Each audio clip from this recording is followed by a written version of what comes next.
La pluie. Sir Arafat m'avait adressé les mêmes mots et le même geste réprobateur que l'oncle de Gapsi.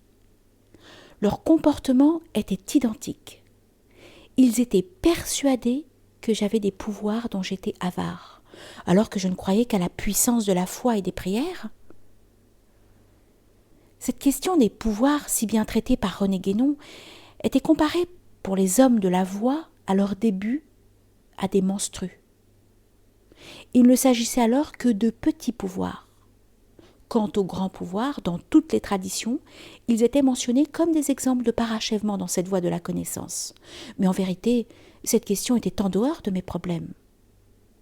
Cependant, il m'était impossible de ne pas répondre à cette sorte de mise en demeure sans paraître inhumaine. La première fois, en intervenant dans le cas de l'oncle de Gapsi, et maintenant pour sauver le pays de la famine. Ce mot « famine » évoquait dans mon esprit une scène la plus pitoyable qu'il m'ait été donné de voir dans mon existence. C'était pendant l'hiver dans le bled sur le marché. Des camions arrivant au sud déversaient sur le sol des grappes de corps inanimés, d'êtres mourant de faim. Comment ne pas empêcher cette calamité s'il m'était vraiment possible de le faire ?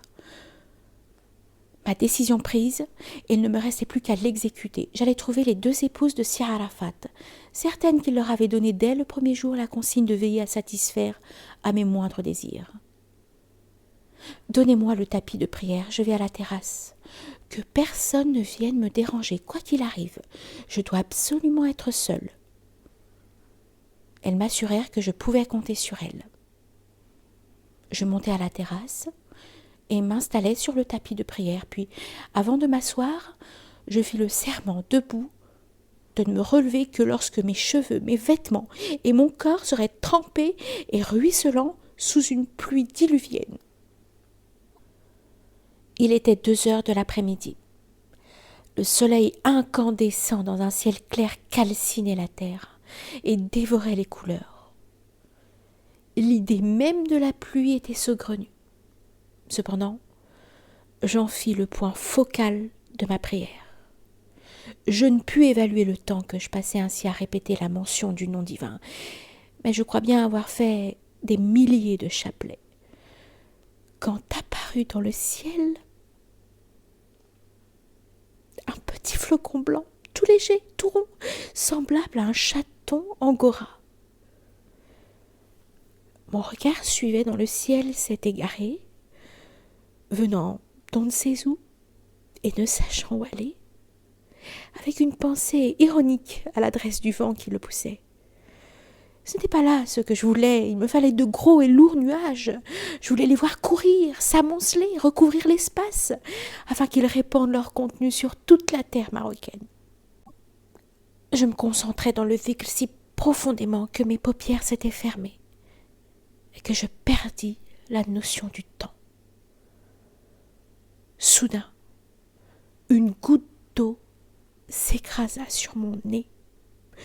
Je repris la conscience des choses qui m'environnaient en relevant la tête et en rouvrant les yeux.